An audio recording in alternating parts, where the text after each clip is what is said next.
Hello everybody, welcome to CGTN social media platforms. I'm Silkina Ahluwalia here in Jakarta, Indonesia.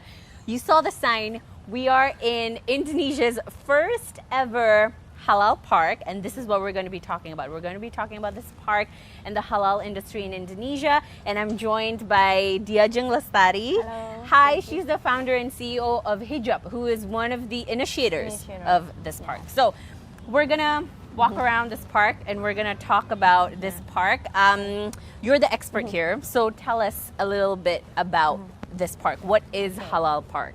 So Halal Park is the place for all the stakeholders in halal industry to meet, to do a lot of synergize, to collaborate together. Because in Indonesia, we know that Indonesia is the biggest Muslim population. Yes. And the market is growing very, very fast. Like it's huge. In terms of fashion, for example, we have 20 billion market size, like number 3 in the whole world. Yeah. And the global market in halal market is also growing very, very good. And very quickly, very quickly. As well. It's become a new trend, I think. And Muslim population is the next emerging market. Yeah. And most of the population is under 30. So they need a lot of stimulus to make the industry is growing very good. Because now Indonesia is mostly become the market. Yeah. It's just the market. We need to emphasize more to become the next producent and become more productive. So this place is the initiative and one of key strategy to make Indonesia can achieve their dream to become the global Muslim economy or halal economy in the world. Yeah, center of global economy. And we were just speaking about this. We're seeing that a lot of non-Muslim majority nations are kind of leading in the halal industry. And it almost makes sense that Indonesia is now starting to realize that, you know, look, we have a lot of Muslim population. We have to be the leader in halal industry. So tell us a little bit about how this is still kind of like a temporary district, and what are your plans really for Halal Park in the future? Maybe we should walk this side because there's like an event going on. Yeah. So, this is just the prototype. So it's like kind of A/B testing of the bigger version of the place. Yeah. So basically, it's the district, like fashion district, or for example, if we go to the other fashion cities like Duomo or Japan, Italy, they have Duomo. Japan, they have Shibuya. In Korea, they have Gangnam. So they have. So you want to mimic that? District, yes, they have a district for make the industry is growing very fast. They make the ecosystem of the city, so it can grow together. Not only the fashion, but the food, and then the tourism, the finance sector. So all of the sector in terms of halal sectors, it will be growing and synergized together. Yeah, and let's talk about Hijab. You guys are one of the initiators of this halal park. Tell us about what you do. I mean, I know that you guys pioneer in Muslim fashion. So we are the first e-commerce in terms of hijab or Islamic fashion in Indonesia. Yeah. And we maintaining about 150 designers in Indonesia. Yeah. For now, we do curation, and then we have the standardization for the products.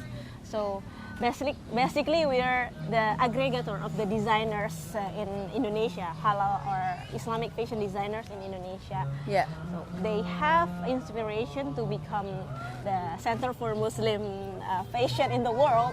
Yeah. So what is one of their inspiration is they have the offline market or like offline fashion district. Like I said before. Yeah.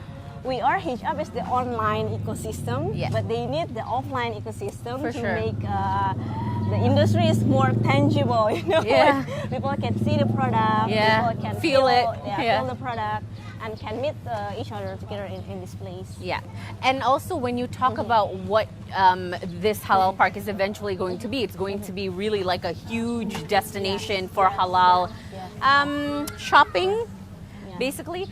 So I mean, how would that help the halal industry as a whole, and how would that help Indonesia's vision to want to reach and become the leader for halal for the global halal industry.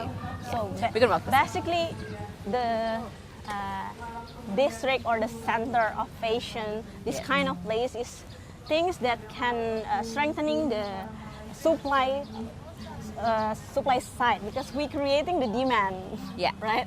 Because for example, in the other district in whole world, like I mentioned before, they creating the demand, they creating the excitement of being there, touching the place and visiting the place, touching the product, I mean. So we want to create that kind of excitement to stimulate the tourism part. And then when people come, because become center of halal tourism is also one of the it's huge. It's huge. It's and really one huge of now. the priority of the government For sure. to make Indonesian tourism become #1. And now it's already #1 in terms of halal destination. But the government really wants to achieve more on that part. So,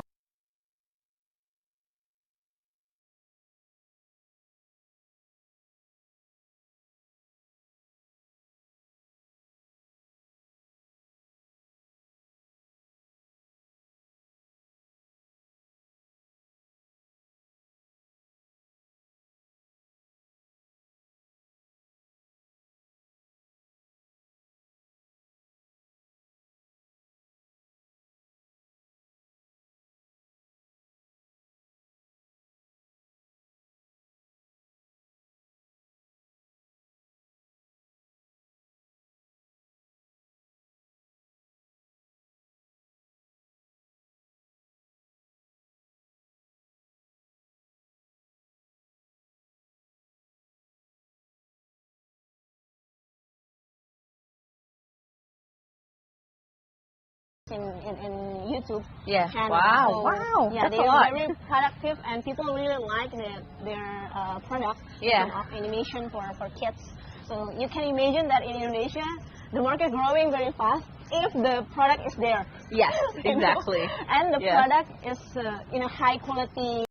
And people will enjoy the product if the product is. This is really interesting because there's even a co-working space, and I think I kind of talked about this with Anastasia, who also works at Hijab. She was saying how this halal district will eventually even become really a place where everything will become halal, including the finance, like Sharia finance or something. So that would strengthen all aspects of the halal industry. Because fashion also cannot going very well without financing, right? And the player in fashion industry, especially Islamic industry, they aiming for get the Islamic finance also. So it will be very it will all flow, and it will gel flow. together. So it's like ecosystem for halal industry. It's not only about the fashion, but how they financing their business. The food, obviously, the beverages. All the things. I think that's the key word, right? Ecosystem. So it's really I mean, when you step into this district, you know that everything is basically halal. And not to forget to mention that halal value itself is not only about what is halal. Is it not drinking alcohol or not eating a pork or the other things? But halal itself means the versus of haram. And haram means that something that make us harm, like harming ourselves. So if it's harming ourselves, it means it's haram.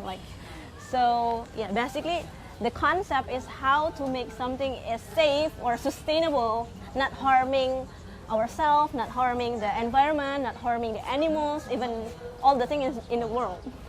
So I was actually going to ask you about that because, when we talk about halal food and beverages, which are here, it's very common. What that means usually for a lot of people. But, when we talk about halal clothing, for example, that's something that a lot of people don't really know. Can you tell us what does it mean, even for you, because, you work at Hijab.